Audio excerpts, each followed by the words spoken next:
Om Namo Bhagavate Vasudevaya. Om Namo Bhagavate Vasudevaya. Om Namo Bhagavate Vasudevaya. Srimad Bhagavad-gita as it is, translation and commentary by His Divine Grace A.C. Bhaktivedanta Swami Prabhupada, chapter 14, text 8. Tamastvajnana jang vidhi mohanang sarvadehinam pramadalasya nidrabhis Tannibadhnati Bharata. Translation. O son of Bharat, know that the mode of darkness, born of ignorance, is the delusion of all embodied living entities. The results of this mode are madness, indolence, and sleep, which bind the conditioned soul.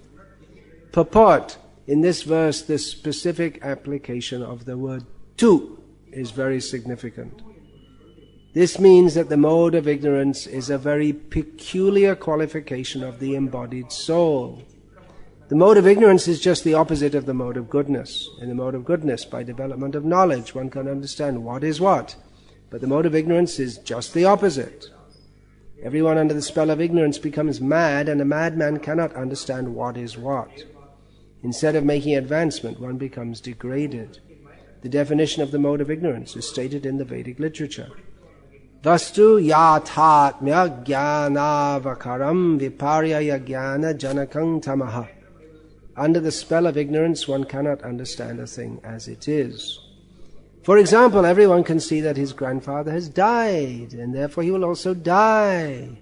Man is mortal. The children that he conceives will also die. So death is sure. Still, people are madly accumulating money and working very hard all day and night, not caring for the eternal spirit. This is madness. In their madness, they are very reluctant to make advancement in spiritual understanding. Such people are very lazy. When they are invited to associate for spiritual understanding, they are not much interested. They are not even active like the man who is controlled by the mode of passion. Thus, another symptom of one embedded in the mode of ignorance is that he sleeps more than is required. 6 hours of sleep is sufficient, but the man in the mode of ignorance sleeps at least 10 or 12 hours a day. Such a man appears to be always dejected. And is addicted to intoxicants and sleeping. These are the symptoms of a person conditioned by the mode of ignorance. In describing these characteristics of the mode of ignorance, Krishna, he says there, madness, indolence, and sleep. So, but actually these are practically, madness is practically synonymous with the mode. All of these qualities, they're synonymous. Just like you would say, the quality of a cow is that it has horns and a dewlap and a hump if it's an Indian cow. And so the characteristics are inseparable from the entity. So these madness, pramad, alasya, indolence, and sleep, these are all, practically you can say that is the mode of ignorance.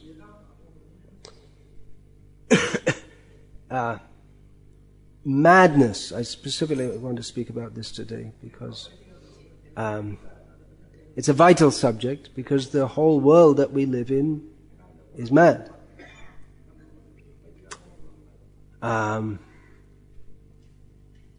I thought that when I was young, means in this body. The whole world is mad. Is it me or is it everyone else? Or is it all of us? It seems the whole world is crazy, but I don't know if I'm sane. This was a common syndrome in the Western world in the mid-1960s to mid-1970s. Maybe before that also, but it became quite prominent in the people just thought everything's mad, and their response was to adopt another kind of madness, the hippiness. So that was another kind. Srila Prabhupada thought that was more mad than the general madness. Their response to the madness was to become more mad. So they didn't know what the solution is. They just became mad in a different way. And actually among the hippies, if you're really crazy, the more crazy you are, or the more display of craziness they show, that was considered prestigious. In the town I lived, there was a hippie called Mad John, and he was prestigious because he'd earned by his activities, by his sadhana in hippiness, he'd earned the title Mad John. So this is an important subject. Everyone is mad in this world. The mode of ignorance dominates this world. It's the world of ignorance. We're in this world because of being in ignorance. So it's the predominating characteristic of this world. Everyone is in ignorance. Ajnana timirandhasya. We're all born into ignorance. Srila Prabhupada translates tamaha, or tamas, as ignorance, the mode of ignorance.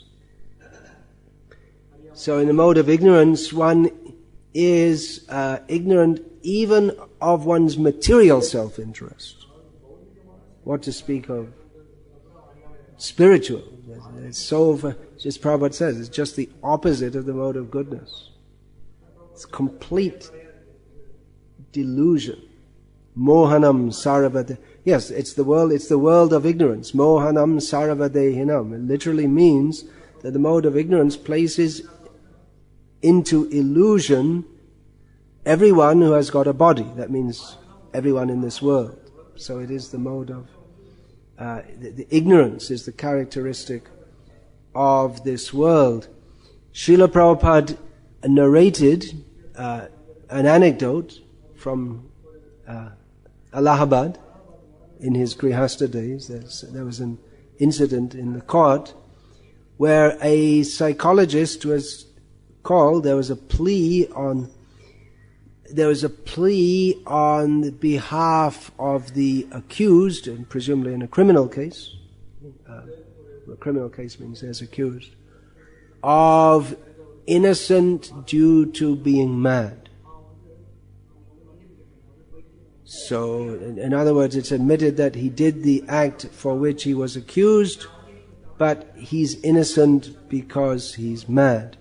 So a psychologist was called to examine him, and the psychologist came in the court to give evidence and said, yes, I've examined him, and according to my analysis, he's mad, but then I've analyzed many people throughout my career, and from what I can see, everyone in the world is mad, and if you like, you can excuse him on those grounds. In other words, he's telling the judge, you're also mad. Everyone else is mad. The whole world is mad.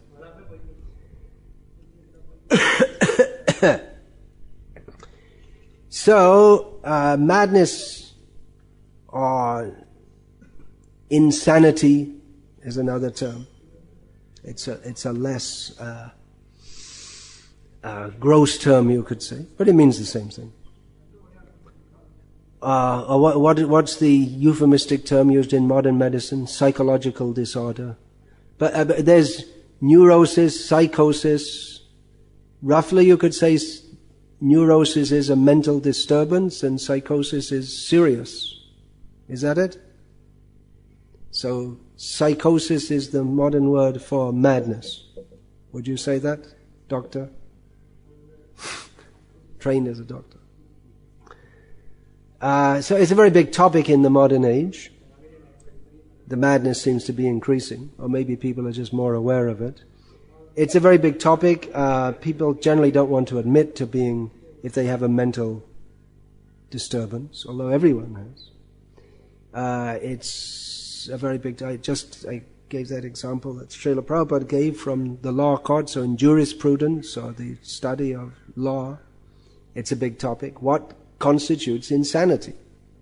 It's a common plea, or a plea on the grounds of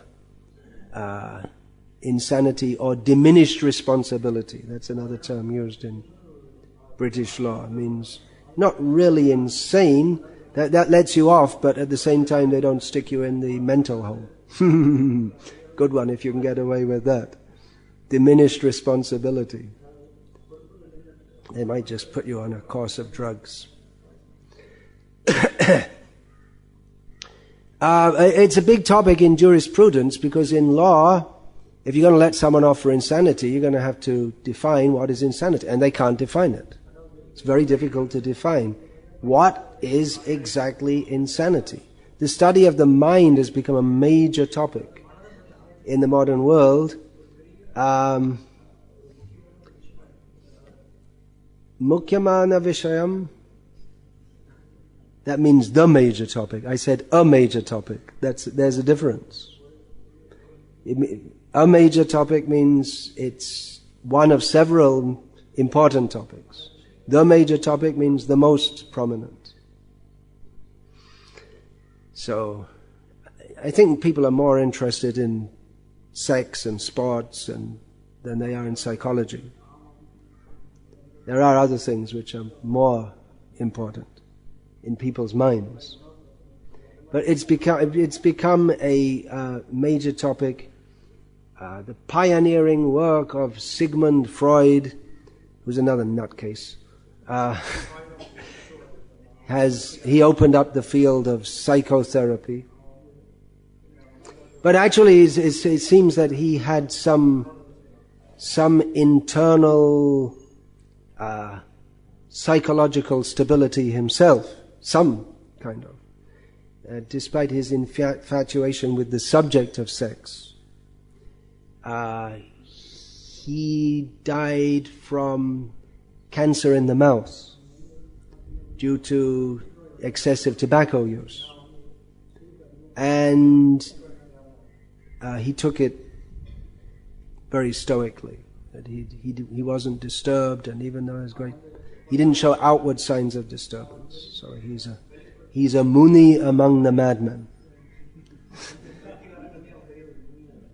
So it's a major topic in the modern world. I read somewhere that in modern America, in the course of their lives, 70% of the people will either seek or be committed to psychiatric help. They're all crazy. So the mind has become a major topic. Madness means mental disturbance.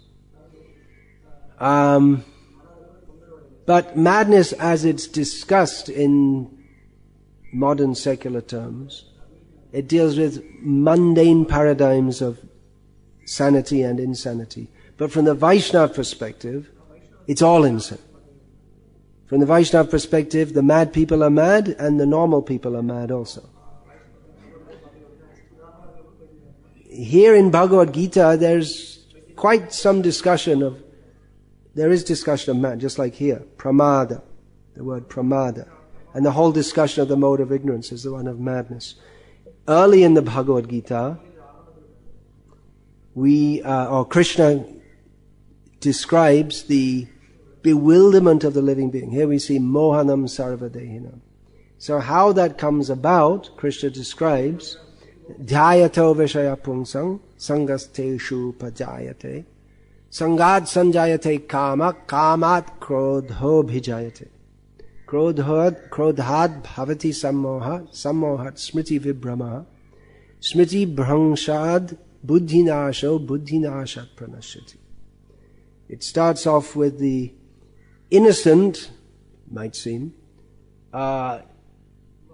thinking about sense objects, and it gets worse step by step. It's like a horror story, but everyone lives out in their life.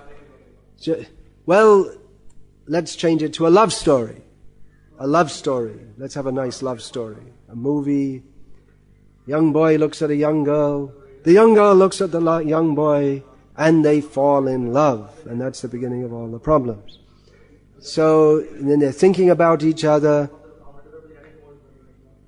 So that's thinking of the sense object. You become attached. And then your desire, the desire becomes very strong. And from that, inevitably comes frustration, in various ways. Mundane lust leads to frustration, as in the case of men and women, or boys and girls, when they join together, it always produces suffering, one way or the other. Even if the husband and wife are compatible to a large extent, the very enterprise of joining together man and woman means there are children, and that causes entanglement, and you have to work, and it's a big headache. And if there are not children, that's also a cause of suffering, because people want to have children. So either you have children and it's suffering, or you don't have children and it's suffering. And in cases where the marriage doesn't work out so well, then there's all kinds of suffering. They join together and they think everything will be so nice, and then in the whole literature of the world is full of this subject, of the various ways in which the material life, or man-woman relationships, they result in, it starts off with hope and ends in disappointment, frustration. So many ways. As I was sitting in a doctor's office the other day, I picked up a book and saw how the woman is telling a story on my marriage day. I couldn't believe how I was so lucky to marry such a wonderful man. Did you see that also? No. And then towards the end of the evening, after the marriage, where is he? She couldn't find him, and she's looking here and looking there, and she looks in a room and finds him having sex with her best friend, girl. And that's the beginning of, anyway, and it goes on. So, unfaithfulness, infidelity is one cause of suffering. One of the there's so many ways. One of the partners might go insane. Happened with my mother. Now you know why I'm insane. So that causes suffering. So many ways it causes suffering. And then you become frustrated. So, krodha, anger, krodha, bhavati. So from anger, one's sammoha. It means one becomes bewildered. So that's there in anger. When one is in anger, you just can't think in a manner that is conducive to the well-being of oneself or others, and just you lose all sense of what you're doing. That's why also in law sometimes that's also considered that if it's a non-premeditated murder, you just lose your temper, that's also considered mitigating. That if you plan a murder and then you execute it cold-bloodedly, you're going to it's considered worse than if on the spur of the moment you just lose your temper and kill someone. Because it's accepted that in anger you lose control of your intelligence. Krishna says in Bhagavad-gita, Sammoha sounds pretty bad, but it gets worse. Vibrama. Then you become even more confused, and it goes on. Then you come to a stage where your whole intelligence is permanently spoiled. It's just like if you get angry, you may become bewildered, then you cool down. But if you get to a stage where you're just so out of sync with reality that your intelligence is always spoiled. So that's the situation. This is the situation of madness in the material world. Here in Bhagavad-gita, madness is mentioned, but it's not defined. There are, in more detail, definitions are there in Shastra, in Srimad Bhagavatam. Nunang pramata. Pramata is a word for madness. Mata means madness, and that's often prefixed with pra to make pramata, or unmata, which means it's both of them intensify, so it means quite mad, completely mad. So nunang, and then nunam also means certainly, so it intensifies it even more. There's no doubt about it whatsoever. And it's spoken by Rishabdev, the Supreme Personality of Godhead. It's in the Srimad Bhagavatam. So there should be no doubt about it at all. Nunang pramata kurute vikarma. Yad indriya pritya aprinoti nasadhu manye yata atmanoyam masannapi kleshada asadeha. It's a very understandable definition of madness. That people perform sinful activities which will cause them to get more bodies with more suffering in future. This is madness. And then again, just shortly after that, Rishabdev says, he gives the reason why people act in such a mad way, or the underlying cause.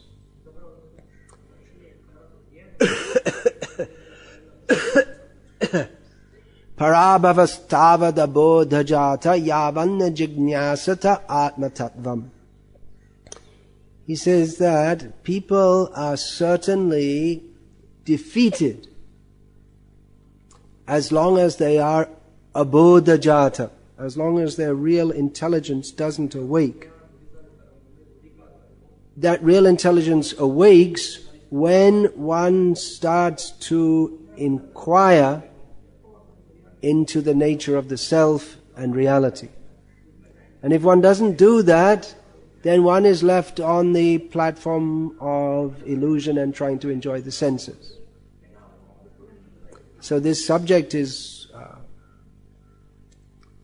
analyzed in some detail in Srimad Bhagavatam. Jarabharat's instructions to Rahugana are very instructive on the nature of the mind in conditioned life.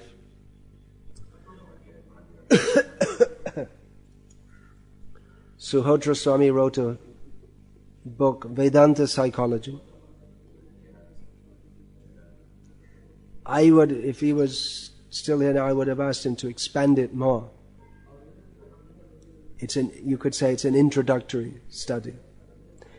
It's a field which someone should get into, a devotee should get into and promote Vedic psychological study, because it's a very big subject of interest in the modern world. It'll definitely be popular in Russia. People are really into psychology in Russia.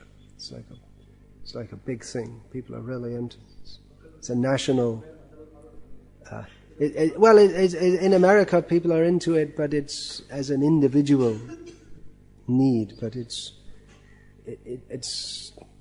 in Russia, it's like a mainstream subject of conversation among more intellectual people, and that often mixes with their ideas of mysticism and Anyway, it's Russia. If you go there, you'll understand. Maybe. I didn't understand yet myself.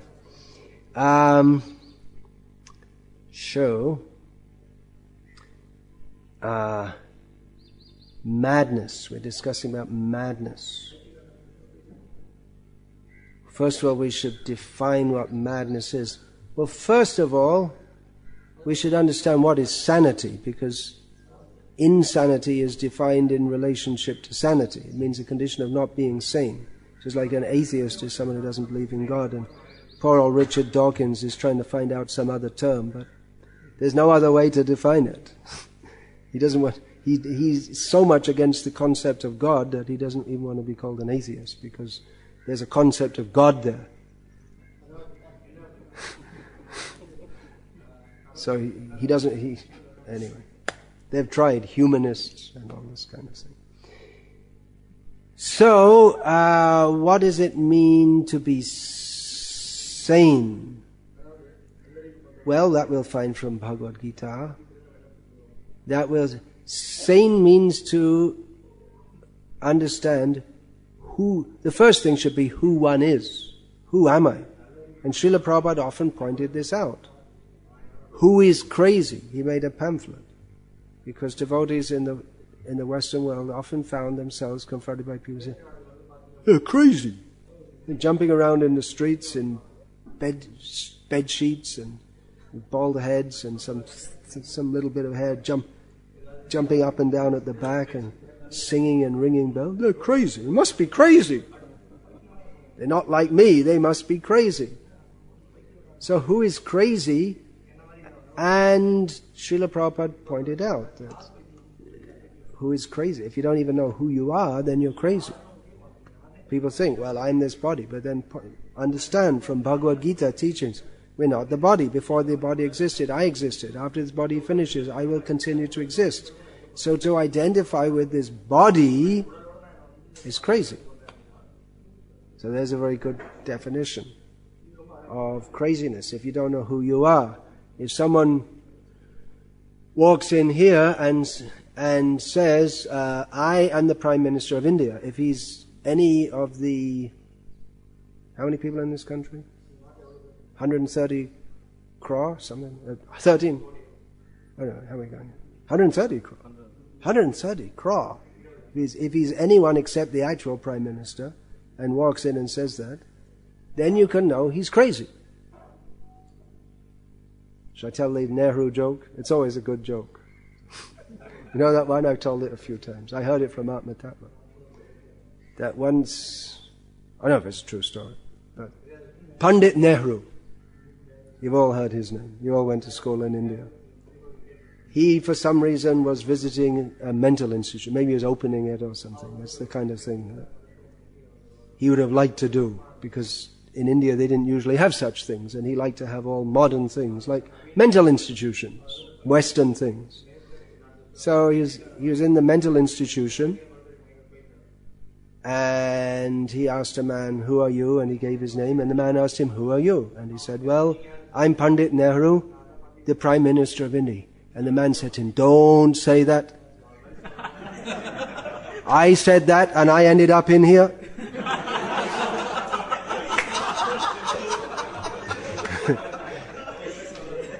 So if you don't know who you are, if you think you're something else, then you're a madman. But we're all madmen. We're all in the thinking that we are this body, and we are not. So that's the Vedantic definition of madness, is to not know who we are. And actually that includes the so-called Vedantists who think that Brahmasmi aham, and that's all. I am Brahman, without any further definition. They're nirvishesh. They don't have a specific definition of who they are. They only have a non-specific definition. So that's also madness. Just like you, if someone asks, "Who are you?" "I'm a human being." And you don't know anything more than that. That's a kind of madness. So if you say, "I am Brahman," but you don't know anything more than that, it's true you're Brahman, But if you don't know anything more than that, then you're in the same position as someone who says, I'm a human being. Well, could you give us a few more details? No. Well, how are you different from me? I'm not. I am you and you are me and we are all together.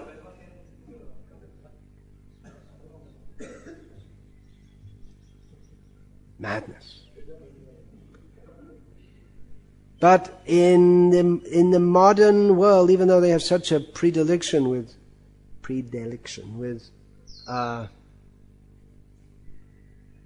psychology, they can't specifically define what is madness because they can't specifically define what is sanity. Just like in America, someone may see devotees dancing in the street and say they're crazy. And in India, if you do that, many people say, oh, they're very great saintly people.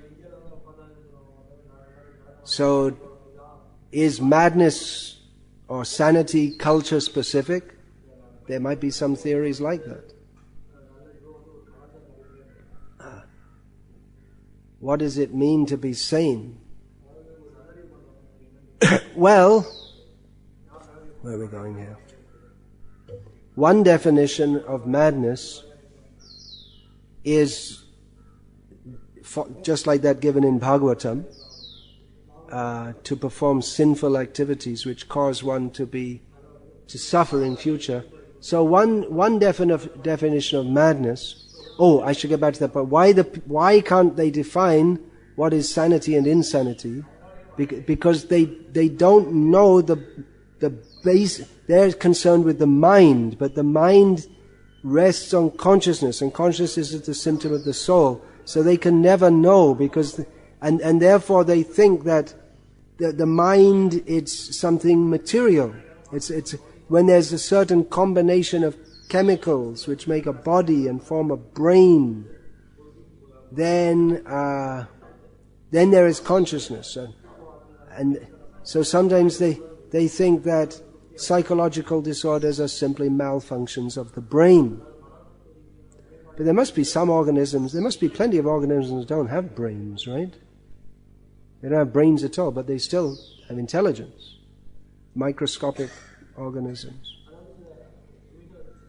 Anyway, it's a complex subject, but neuropsychology. And there appears to be some credence to that, because you can give, if someone has a psychological disorder, there are certain drugs that chemicals, which you can give, which mitigate the symptoms. They may not cure the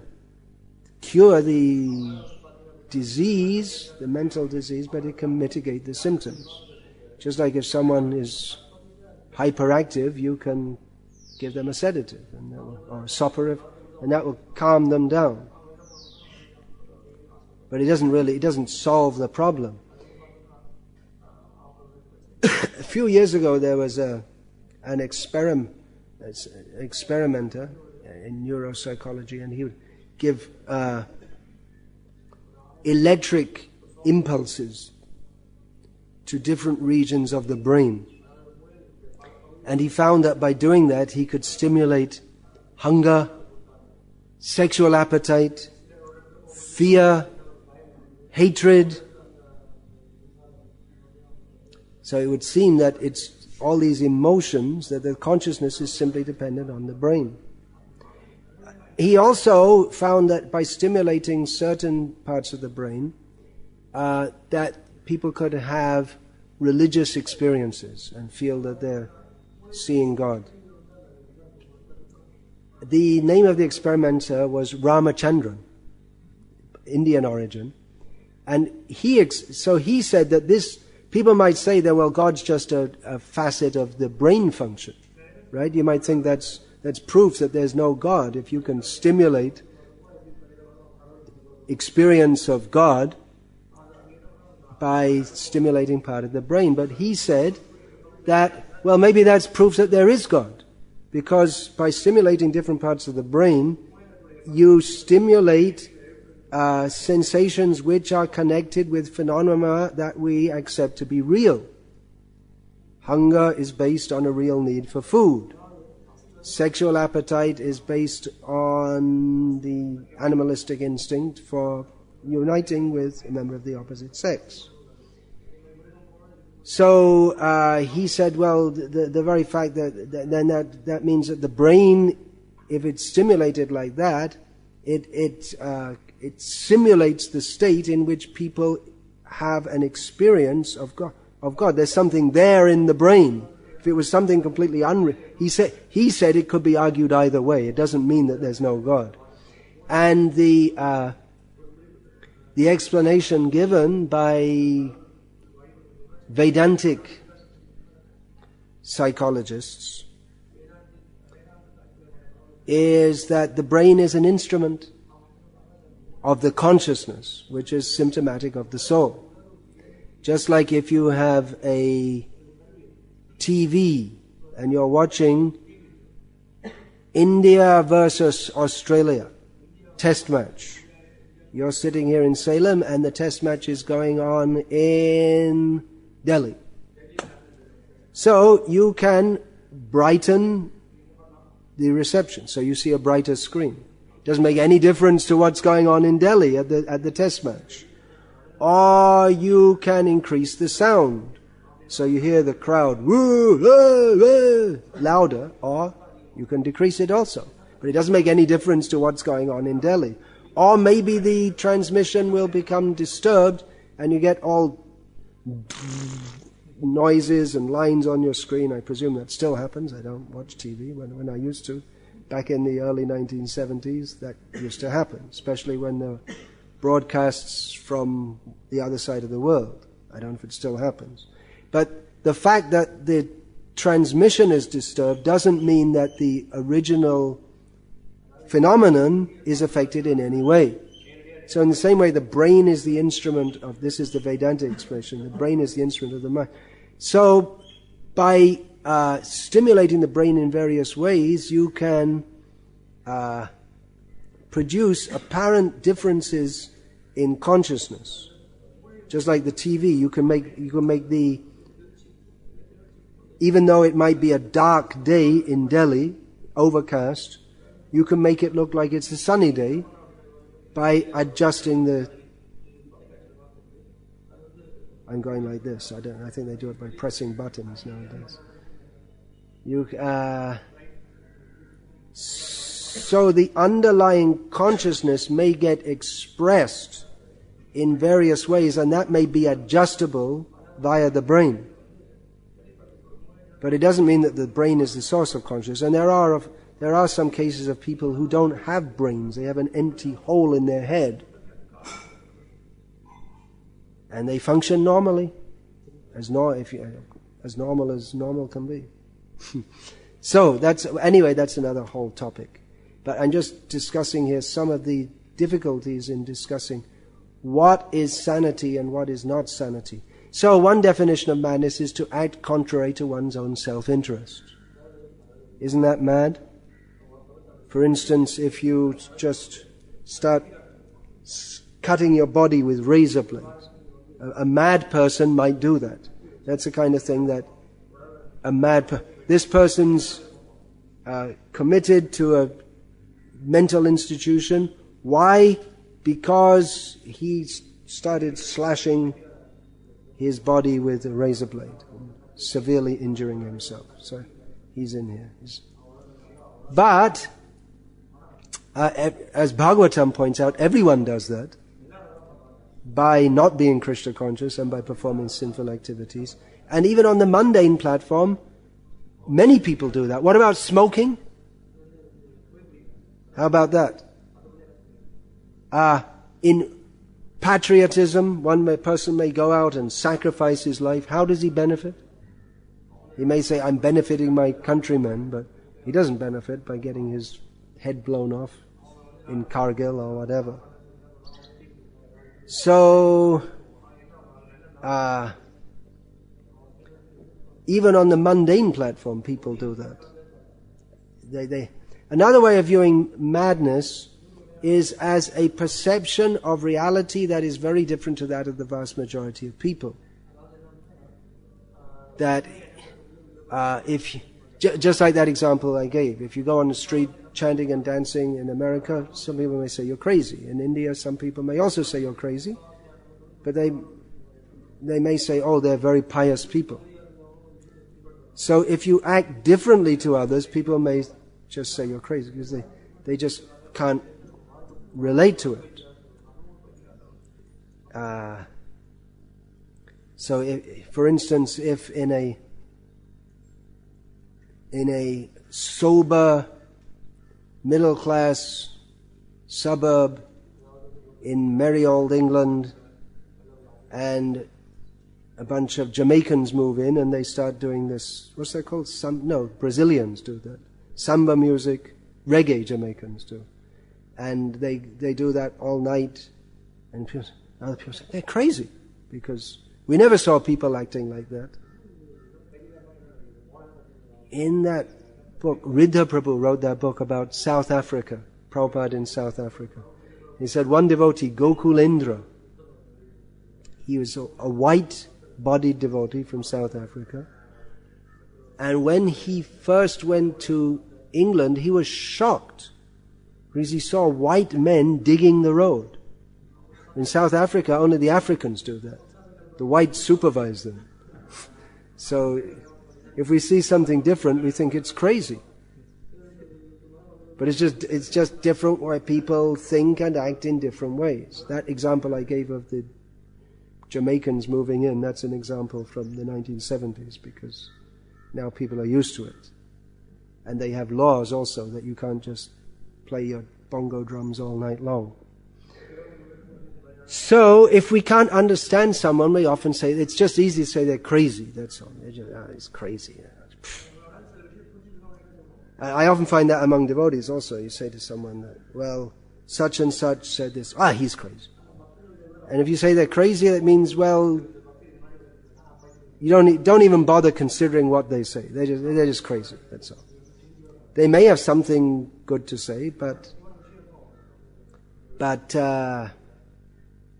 if you write them off as crazy and say, you see, he did this, he did that, and you can take some idiosyncrasies of his behavior, exaggerate them, and just write him off as crazy, and then that's it, finished, no discussion. So that's one way of trying to convince people. It's often used like that to discredit people we don't understand, or we don't want to understand, or someone whose outlook is different. Of course, they can be crazy. Or it's not just by saying that someone's crazy that they're not crazy. They may be crazy also.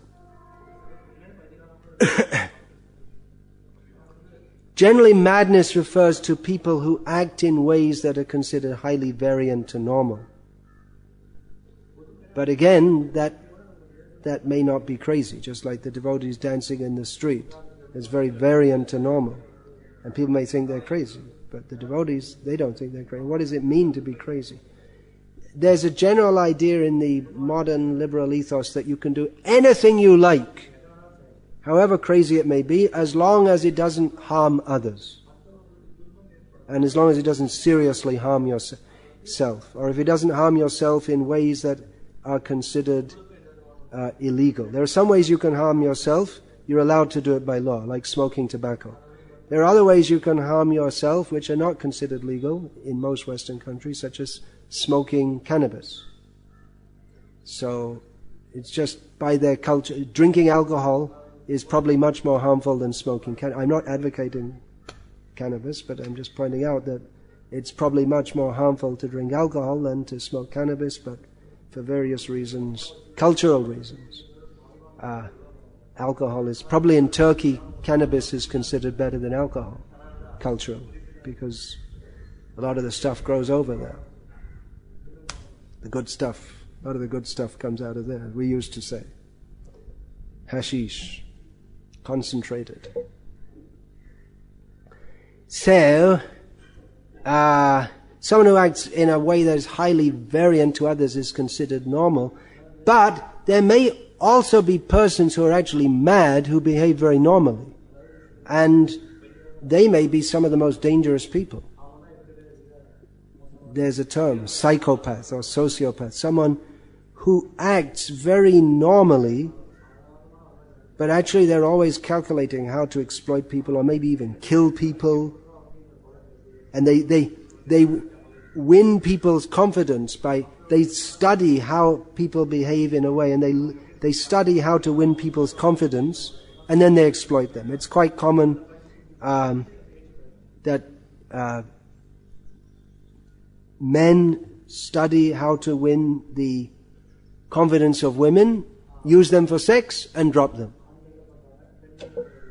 And it's probably quite common the other way around also, if not more common, but you only hear about one side because we're in the age of feminism. So there may be people who, some normal person may be actually mad inside. So you can't trust anyone. In a mad world, who can you trust? And it quite often happens that someone who you never suspect, they do something completely antisocial. Just like you find some kid in a school goes and shoots all the other kids. Or a student at college, I say, the student, well, we never expected it of him. He was usually they're very normal people who do this. The ones who are somewhat crazy, they're not the ones who go and shoot up others. It's the ones who are like really normal. They're the ones who get a gun and shoot a whole bunch of people dead. So be careful don't be careful of the crazy people, be careful of the normal people. They're the really crazy ones.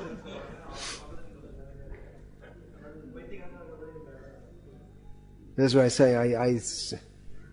I saw in my childhood, I thought everyone's crazy. I used to see early in the morning because my father's house was on the road leading to this train station for the train going into London. It's about a 20-minute drive into. So those were the days when the stereotypical British businessman had a bowler hat, a pinstripe suit, and a brolly, an umbrella. So you'd see legions of them walking down to the station. Smiles not allowed by convention. And then on the train they'll be standing there reading. If they don't have a seat, they'll be sitting. They'd read their newspaper, and they'd all read their newspaper. They never look up. There's another convention. They never look at each other. They go on the same train with the same people every day. They never look at each other, never smile, just read their newspaper. And I thought, wow, that's what they're training me up at this school to be.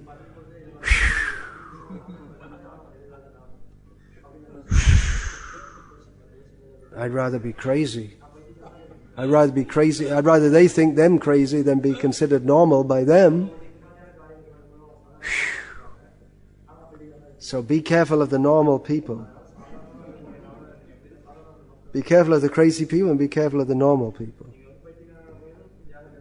So, normal people who are the people who go to porno sites? They're probably all normal people. Right? Normal people. They hold down a job. They have a family. They have a dog at home. They're all normal people. But that's a kind of craziness, isn't it? To go to a porno site. Daydreaming. That's a kind of madness, isn't it? But that's accepted by psychologists, that almost everyone daydreams. Masturbation. So, normal people, it seems they're all mad inside. But you have to act normal, and then if you get too mad, then you're mad. If what's inside comes outside, then you're mad. Bhaktisiddhanta Saraswati Thakur gave a definition of a Vaishnava, one whose inside and outside is the same. Now that might be true of a madman also, but he didn't mean that. Of course, the highest level of a Vaishnava is to be a madman, and I might discuss this today. I was planning to do so, but I don't know. It'll be a long one, a long class.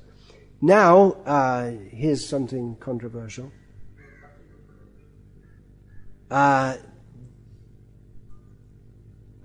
suspect that within our movement there are many psychologically disturbed people who, under the cover of bhakti, are just keeping the lid on their madness. I strongly suspect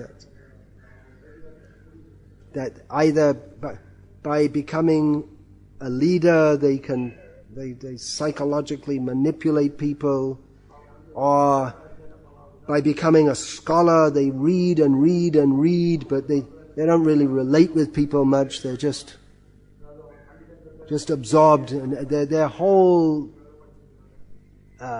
approach to Krishna consciousness is just like theoretical, and they won't talk with others. They'll just be absorbed in their own world, and they actually have a huge amount of frustration inside, but they can't face it, and bhakti for them is a cover. And they may appear to be very saintly and withdrawn, but actually they're just crazy. And it can come out at some point. How did child abuse happen within our movement? How did that happen? What a horrible thing. There's some people with excessive, perverse lust got themselves into a position where they could be supervising children, and they used that to... The child, apart from gross child abuse, there's dealing with children, just mentally torturing them. So, making them feel bad about themselves. Of course, there is some level of that in training children, or they should feel bad about things they shouldn't do, but just taking some perverse pleasure in that. So, we have to be very careful who we allow in our ashrams. It's always a risk. And sometimes you only see that when someone actually gets some position. I've often seen that a devotee, they may seem to be very nice and sweet and gentle, and they get some position, and obviously there's the story, Dr. Jekyll and Mr. Hyde, who's the story of one doctor who invented some potion. He would drink it and he'd become a different personality. So schizophrenia. So we often find that devotees are humble as long as they need to be, to protect their own self-interest or to project themselves as being good. Then when they get a position, and then you can see what's inside. As the saying goes, power corrupts. Which is not necessarily true. Yudhishthira, he wasn't corrupt, he had power. He wasn't corrupt. So if the heart is clean, then power won't corrupt. But if one is internally corrupt, then having some power gives you the opportunity to project your frustration and your madness and your illicit desires on others. So we have to be very careful, and we should recognize that also. I mean, we see the gambling addiction, sex addiction, shopping addiction. I won't say it now, but I can think of one kind of addiction. It seems to me in our movement that some prominent leaders may have. If you can ask me later, I won't say it here. I'll maybe discuss it later.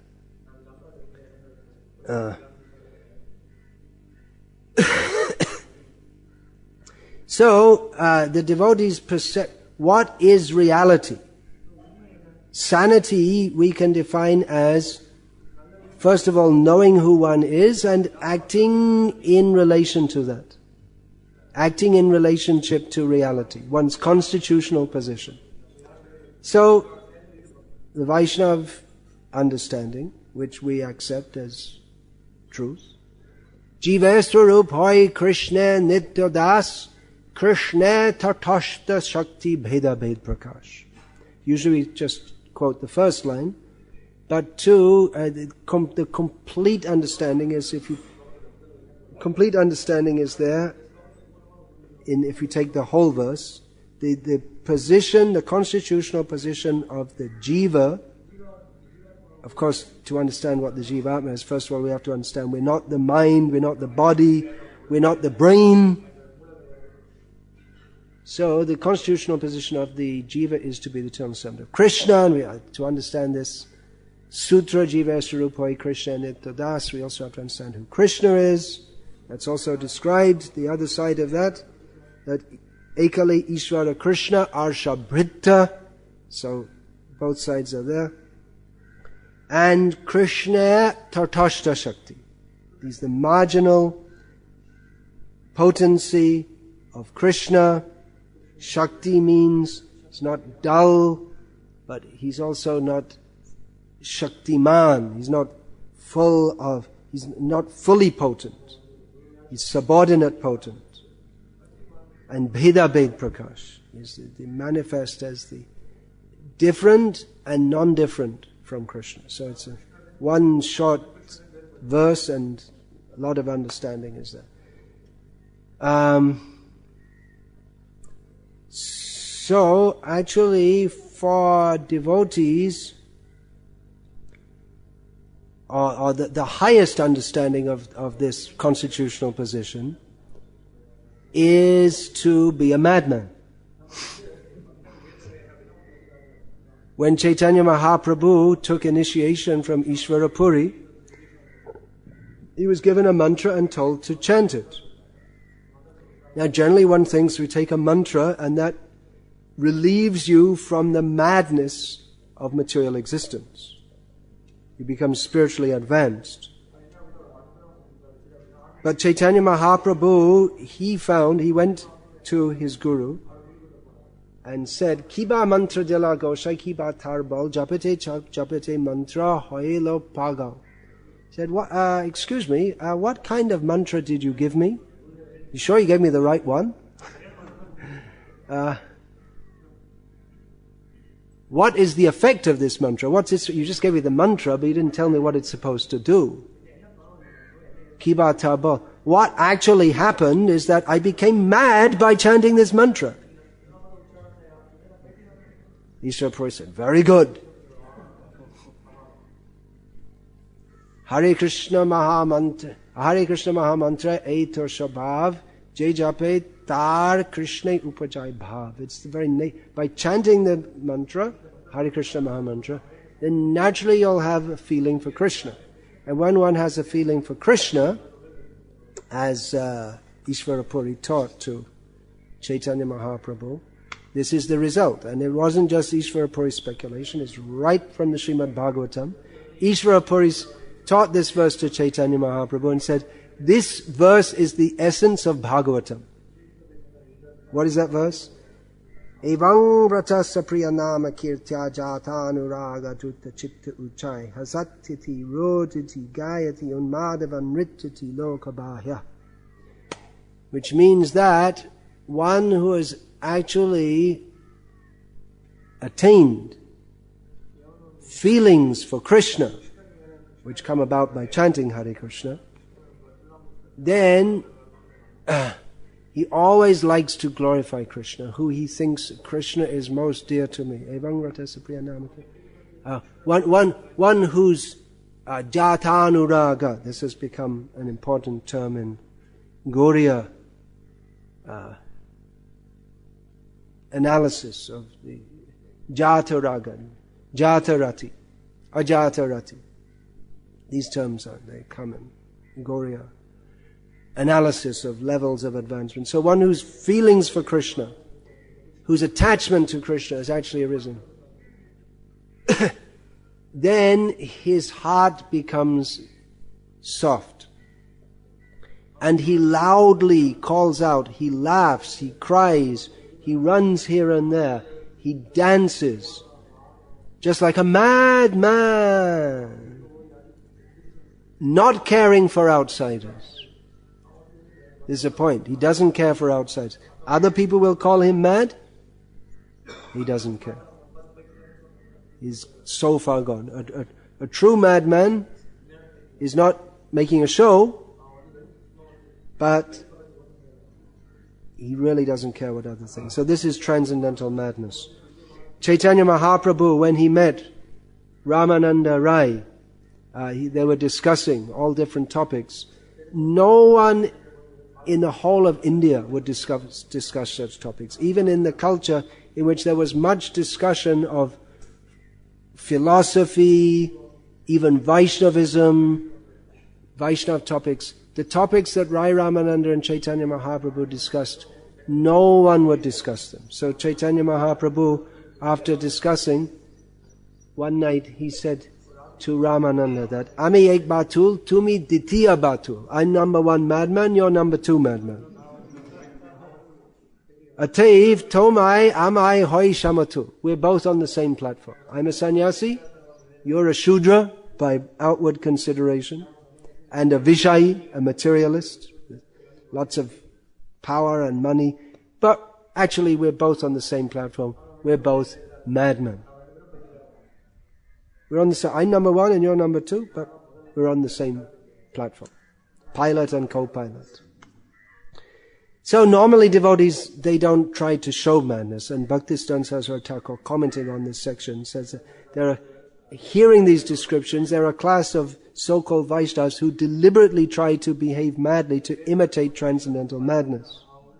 There's an example of that in Chaitanya Bhagavat, where Haridas Thakur was, there was a snake charmer. Haridas Thakur was dancing madly in love of Krishna by the music acted as, of the snake charmer, acted as an udipan, a stimulus for Haridas Thakur to dance in love of Krishna. And the people around were praising him. Oh, he's in ecstasy of love of Krishna. So a Brahmana who was there thought, why are they praising him? I'm a Brahmana. I'll dance like that and they'll praise me too. So the Brahmana started imitating Haridas and dancing in apparent ecstasy. And then the snake charmer came and beat that Brahmana beat him severely with a stick because he understood he was imitating. So imitation is not the real thing. Real madness means it cannot be calculated. It's just spontaneous. Devotees are mad according to the normal way of thinking. Often when someone takes to Krishna consciousness, their relatives and friends will say, you're mad. Who had that experience? Congregation? No? They'll say, you're mad. And actually, we're mad. We're sitting here talking all these things. We spend our whole life working for something that's not real. If you work in the steel plant, they'll give you some money and you can buy some real food. And you can get some real alcohol and drink it. And you can get something tangible. Whereas in Krishna, this Krishna is just some imagination. It's not real. Well, without getting into a big discussion, we can say, well, actually we're very happy, we don't have money, but we can't buy alcohol. And when you buy alcohol, you maybe once a week and then you dance. Without alcohol, we're dancing anyway. So if the goal of life is to be happy, we're doing better than you. We have a better formula. So better to be mad in this way than mad in that way. But in normal dealings, devotees, they tend to, we deal with people in a normal way. That Rupa Goswami also said that a Vaishnava should not be neglectful in worldly dealings. It's not that, well, I'm a devotee and so I can drive on the other side of the road. It doesn't matter because I'm mad. That kind of madness is not encouraged. One should be sane in normal dealings. One of the qualities, even though Chaitanya Mahaprabhu promoted that the ultimate level of Vaishnavism is madness, he also said, quoting Srimad Bhagavatam, that one of the qualities of a devotee is apramata. He's not mad. So he's not mad in the mundane sense. or not mad. The same term comes in Srimad Bhagavatam, nunang pramatak kurute vikar. He's not mad in that sense. He's Bhaktivinoda Thakur, he described the objective of Vaishnava Dharma, his ultimate aspiration. Of course, he described his ultimate aspiration in various ways, there are various levels and manifestations of that.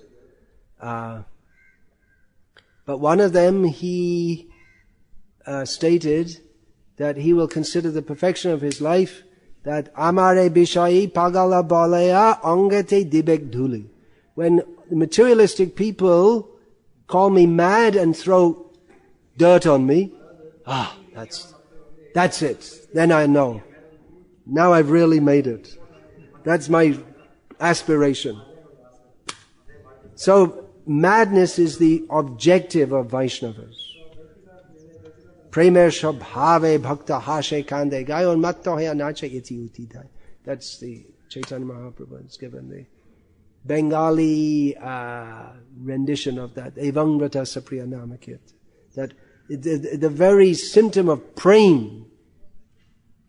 Yeah, now we come to the topic of praying. Is our aspiration to be mad, or the aspiration is praying? Praying, but praying means madness. Just like in material existence, tamagun means madness. It's the perverse reflection of the spiritual existence in which praying means madness. So madness is there. If you're fully Krishna conscious, you're mad. And if you're fully at the deepest ditch of materialism, you're mad. And in between, what they call mundane sanity is trying to pretend that you're not mad. It's another kind of madness. So the very nature of prem is that the prem makes the devotee laugh, jump, cry, sing, dance, and run here and there like a madman. And there are many examples in the Bhagavatam itself. Rishabdev, he was king of the world, and he acted like a madman. Jarabharat deliberately acted like a madman. And he was even ready to be killed, but he just didn't want to interact with materialistic people whatsoever. Even to the extent that he was going to be killed, but he didn't care. He determined not to interact with materialistic people. And he only did out of compassion for Rahugana. Otherwise he didn't, only when he started preaching to him, otherwise he didn't interact at all with materialistic people. The Avanti Brahmana is another example of, the Avanti Brahmana was a normal person who was, he became so normal that he became mad. Means he was interested in getting money. That's a normal thing. But he became so much interested, so miserly, that he had no human relationship with anyone, and people hated him. And he lost all his money, they rejected him. And then he acted like a madman, and he didn't care what people said or did, and he attained Krishna consciousness. Shukdev Goswami, fully self-realized person, walked around naked. The village people, the women and children, they thought he was mad. He didn't care. But when the great sages saw him, they immediately understood. Here's a great devotee. Then he spoke to them. He didn't speak to anyone else, but he deliberately acted as a madman. Yudhishthira Maharaj, he was the most sane person. The personality of Dharma manifest. The son of Yamaraj, Dharmaraj. Atmavai Putra, the son represents the father. So very sane person in the worldly sense and in the spiritual sense. But when he left home, he just like a madman. People couldn't recognize him. Here's the king. They wouldn't recognize him at all. Became just like a madman. In the modern age, Gorky Shaw, Vangshidas Babaji, to outward appearance, just like a madman. Even if you see the photo of Vangshidas, if you see his eyes, looks like a madman. But that is transcendental madness. That kind of madness is desirable, but not to be imitated. So, that's the aspiration, to be mad in love of Krishna. But meantime, we have to, taking up Krishna consciousness means addressing our own madness, trying to become sane by understanding who we are and acting in that relationship. But like I said, even devotees, they can be apparently insane, and they can be following all the processes. But there may be something missing at some point, and they just don't, they're doing it. They're rising early, they're chanting rounds, they're doing everything, but it's just something missing. They never really grasp the point that what does it mean to be the eternal servant of Krishna? And they take the process of Krishna consciousness as being some way to prove yourself better than others, or to dominate people. The process of purification never really took place. They never really surrendered. I'm thinking of some specific devotee. I mean, they're also, I can't say they're not devotees, but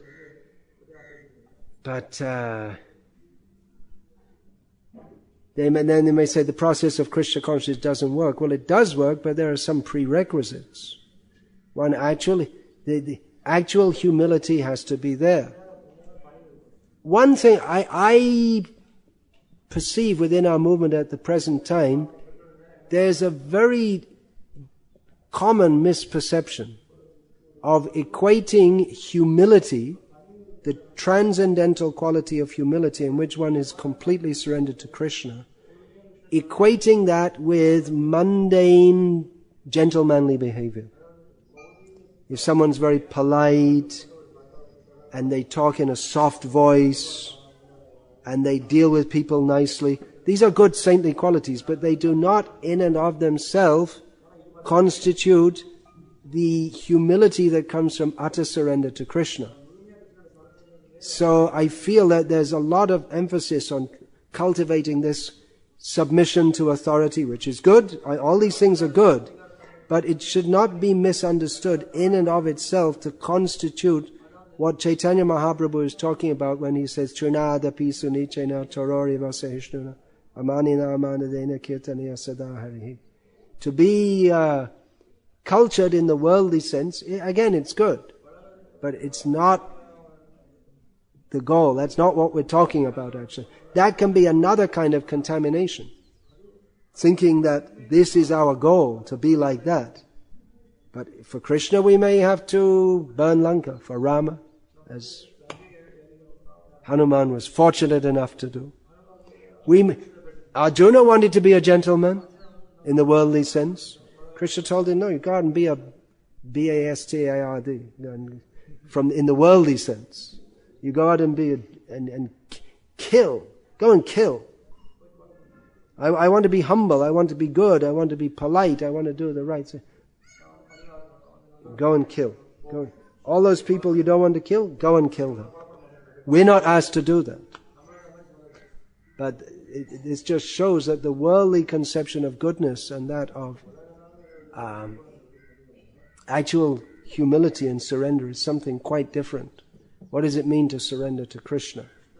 So, madness it's something we have to do. Often people joining our movement these days, or taking to Krishna consciousness, they may be mad or mentally imbalanced, even in the mundane sense. And we have to look out for that and be careful of that. And just like you had one boy came from Ireland, and he seemed to be nice for some time, and then he just behaved completely mad due to psychological addiction to drugs. I don't think he was physically addicted, but it makes you crazy. So people might behave nice for some time, and then they show themselves crazy. In England years ago, one man came to the temple at night and he seemed a little disturbed, but otherwise he was a nice gentleman. It's just like a young, middle-aged, what we'd call a straight English person, not the kind of person who used to come to our temple in those days. It's Bhaktivedanta manner. So he stayed overnight, and there was one devotee who was looking after him, who was very good at looking after people. And he was there in the morning program, and it seemed maybe he's having some disturbance in his life, maybe he's having some family problem or something. But he was a very nice, gentlemanly person, and then in the Bhagavatam class, we were all sitting in the Bhagavatam class, and all of a sudden he just stood up and screamed and ran at the deities. And who knows what would have happened if the devotees hadn't jumped up and caught him. So he was just behaving normally, then mad, and then I don't know what happened after that. He was taken away. But we phoned up the 999 and they called the ambulance and they took him away. So that was a case of someone who appeared normal, but then was seen to be so mentally disturbed that you call him mad. But that might happen, it might happen after years, or it might be going on moment by moment, but because it can be institutionalized. People, they may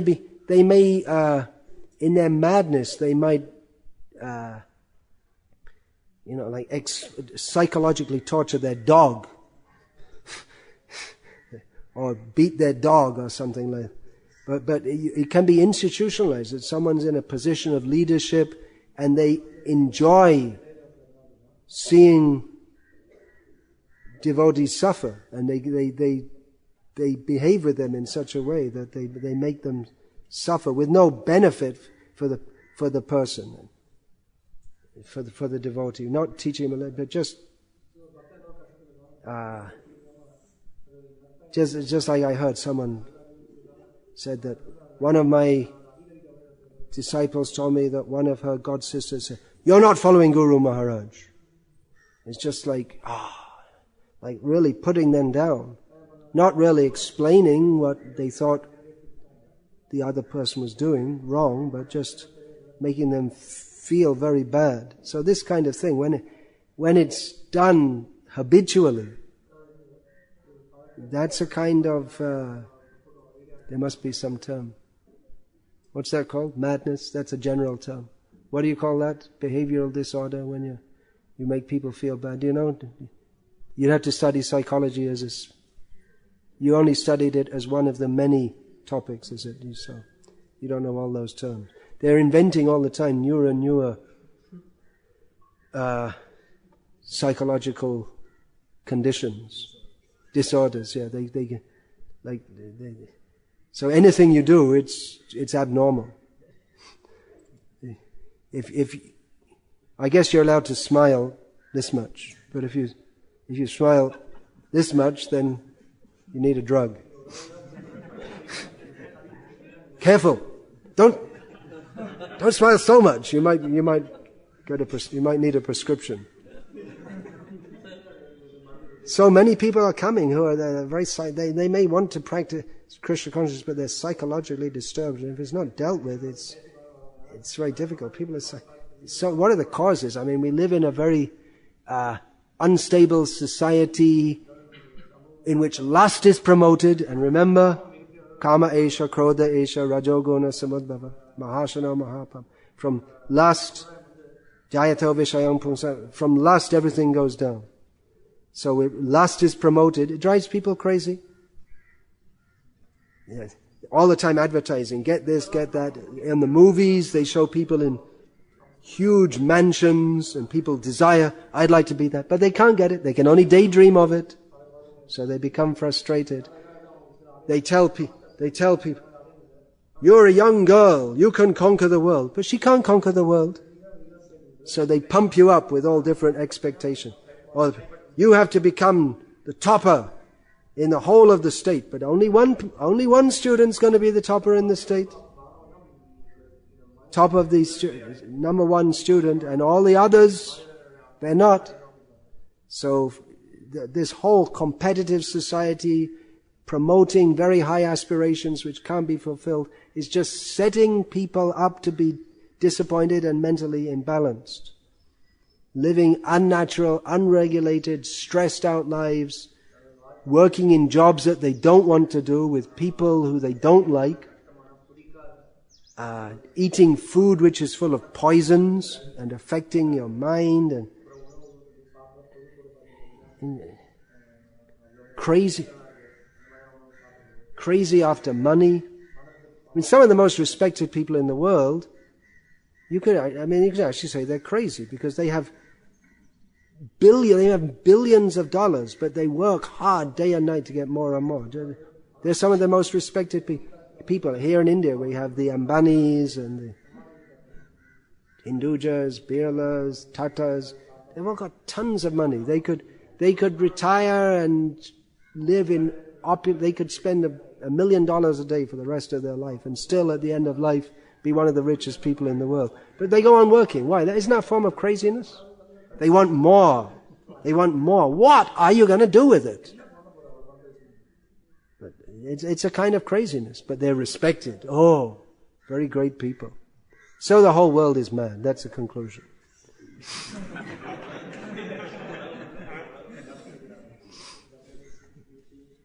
And those who are the most mad, they're the most praised. Shvavidvarahostra karai sangstuta purusha pashuhu.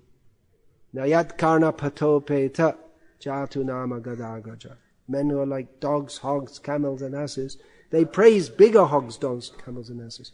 If you start behaving like a dog, they'll call you mad. If you run around on 4 legs, people say, you're mad. He's acting like a dog. He's mad. But people are acting like dogs and hogs and camels and asses and buffaloes and donkeys. That's already said. They're mad. And the biggest one is called, great person. So what's the cure? Krishna consciousness. But it has to be dispensed very carefully. Just like with any treatment. You say the medicine is there, but it has to be dispensed very carefully. You say somehow or other get people to chant Hare Krishna. No, you have to teach them how to become spiritually mad. Like Chaitanya Mahaprabhu said. Hashe Prabhu kahe suno shrup ram rai ki bhabe nama loile prema upajai. He said, okay, Sarup Damodar Ramananda Rai, now I'll tell you how to chant Hare Krishna in such a manner that prema will arise. In other words, it's not every way that you chant. This comes right after the Chaitanya Mahaprabhu has explained the Nadhanam Najanam. No, not that. The second verse is there. Nanuragaha. I don't have taste for the holy name. And therefore prema doesn't arise. So how does it arise?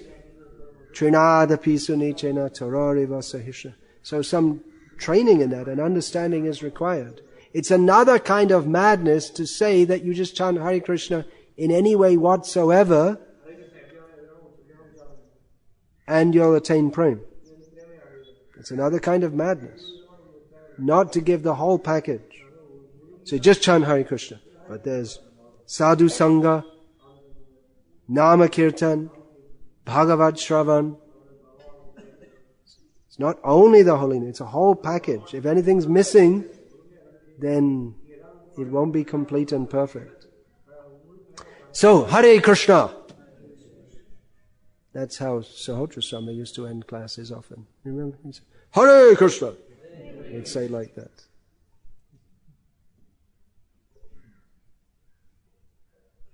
He was also considered crazy by some. I said to him once that some devotees say you're crazy, and I think so also, but it's a good kind of craziness because you just realize everything in the world is mad, and our movement's also mad, but not in the right way, and therefore you can't relate. Just like we joined this movement because we couldn't relate with the world, but then when you see the movement becomes like the world and they have all the same prestige and not surrender to Krishna and mix up, but then he couldn't relate with that at all. So we called him. He told me also he was practicing Taekwondo, Tai Chi under that Murari in Mayapur. You know him? He's a martial arts guy from Australia. Devotee. So Sahotra Swami told me that my instructor told me that my chi is very strong, means like pran. He's got very lot of physical and psychic energy, but your balance is completely off. And he told me that's me. That's a complete description of. Complete description is that he is one of the most underrated devotees in our movement, but that was his description. It was like very strong energy, a lot of energy, but imbalanced. So imbalance can also. In Tai Chi, balance means not just like you have to do.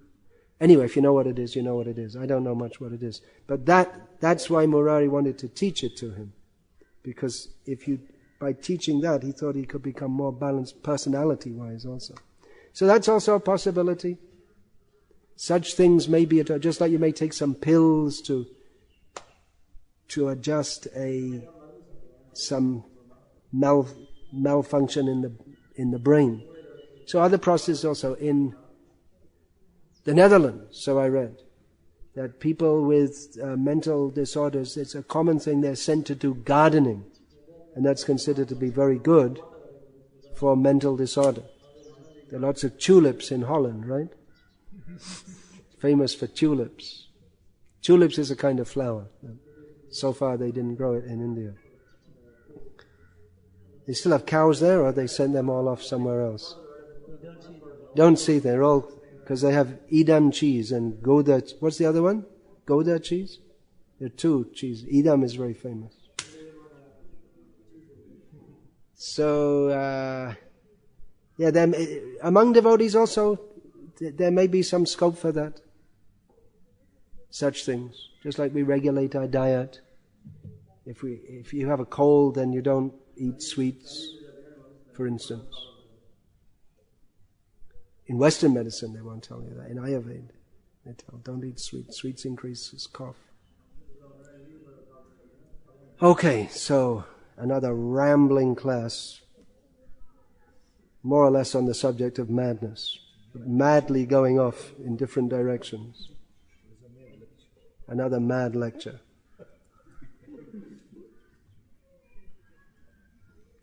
Hare Krishna. Any sane questions? Mad questions? What's the difference between a sane question and a mad question? Sane question is in relation to Krishna consciousness. Yeah. My question is, Prabhupada many times mentioning we should not be satisfied in spiritual life, otherwise we become stagnant. Srila Prabhupada said that we should not be satisfied in spiritual life, otherwise we become stagnant. A better word, which it's one kind of satisfaction, is complacency. We should not become complacent. We should be satisfied but not complacent. Satisfied means that I'm very satisfied to be in devotional state. I'm very happy to be here. But not complacent. Yeah, I've done enough. I'm doing well and I don't have to try anymore. So on one hand we are satisfied, on the other hand we're not satisfied. So my question is about the mind. About the mind. About the mind, because sometimes the mind can also become complacent. And my question is, what you have to do if the mind is pushing you always, and now sleeping 5 hours and wasting my time, I chant more, and then you reduce it. Well, you're giving the answer in your question, to push yourself always.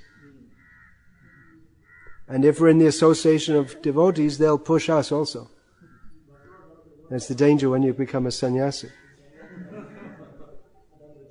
You're pushing others, but there's no one around to push you. A lot of the time, not all the time. They're pulled more. Yeah, sannyasis are pulled more, not pushed so much. Come here, come here, come here. Good observation. Yes. My name is Kumar. I'm only 9 months into Krishna consciousness. I went to temple in Chennai ISKCON. To do a car puja, which I recently puja. One devotee was talking to me, and I said that we are practicing all the food restrictions, all the 4 restrictions. My wife is chanting 16 rounds a day. What is the actual yardstick? Because when I said what is the actual? What is the yardstick for Yardstick. For a grasta? Because when I said I'm doing 16 rounds, he said, okay, 16 rounds is fine, but you have to do with devotion. So how does that count? How does it count matter? Do 16 rounds matter? What is the yardstick for a grihasta? It's a bit off question, off subject here. Well, the yardstick for everyone, as you were told, is to do it with devotion. Whether you're a grihasta or sannyasi or whatever. It's not just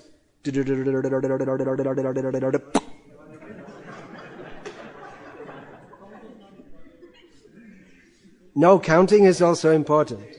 Because, as I quoted in the lecture, Hare Krishna Maha Mantra Eto Shabhav Jai Jape Ta Krishna Upajai Bhav. That by chanting the Hare Krishna mantra, our feelings for Krishna will arise. So it's required that we do. Quantity is required. First quantity, then quality will come. Hare Krishna.